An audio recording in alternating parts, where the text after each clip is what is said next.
विजय असो, महाराजा यशवंतराव होळकरांचा विजय असो, सुभेदार मल्हारराव होळकरांचा विजय असो, बाळूमामाच्या नावानं सांग भलं.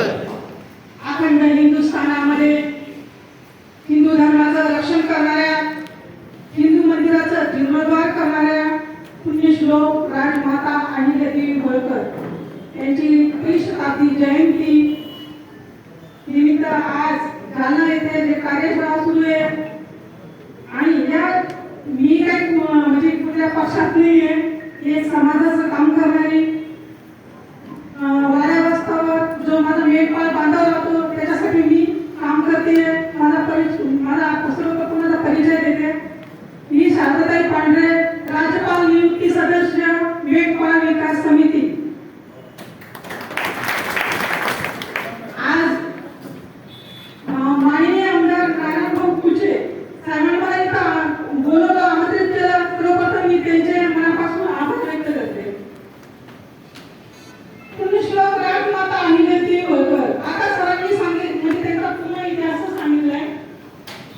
मी एक अहिल्या कन्या आहे. राजमाता अहिल्यादेवी होळकरांचा वसा आणि वारसा घेऊन मी माझं समाजकार्य करते.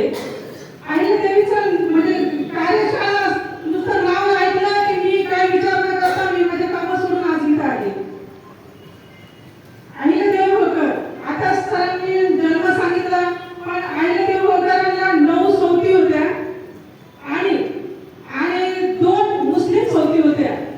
जेव्हा त्या काळात सती प्रथा होती, अहिल्यादेवी समोर त्या 9 त्यांच्या सौती जेव्हा सती झाल्या, अहिल्यादेवीच्या पायाला गळ्यात त्या पडून रडू लागल्या, आम्हाला सती जायचं नाही. पण ज्या 2 मुस्लिम होत्या त्यांचं नाव होतं एक शबनम आणि शकीना. सर्वप्रथम त्या नटून खंडेराव सोबत त्या पहिल्या सती झाल्या त्या दोघी.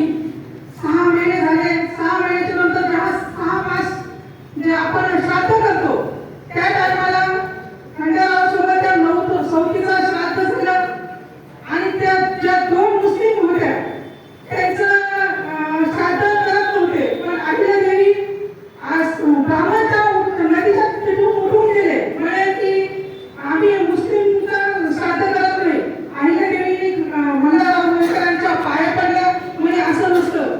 कारण ज्या 9 होत्या त्या मागे पुढे करत होत्या की आम्हाला सती जायचं नाहीये, पण ह्या 2 होत्या शबनम आणि शकीना सर्वात पहिल्या मुली ह्या दोघींनी खाल्ली. म्हणजे अशा अहिल्यादेवी होत्या जात पात काही न मानणाऱ्या, सर्वांसाठी काम करणाऱ्या.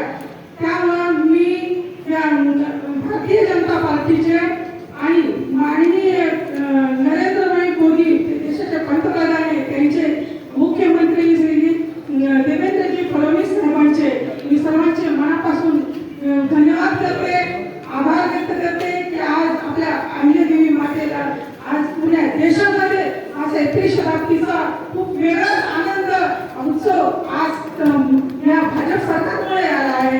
एवढंच बोलते.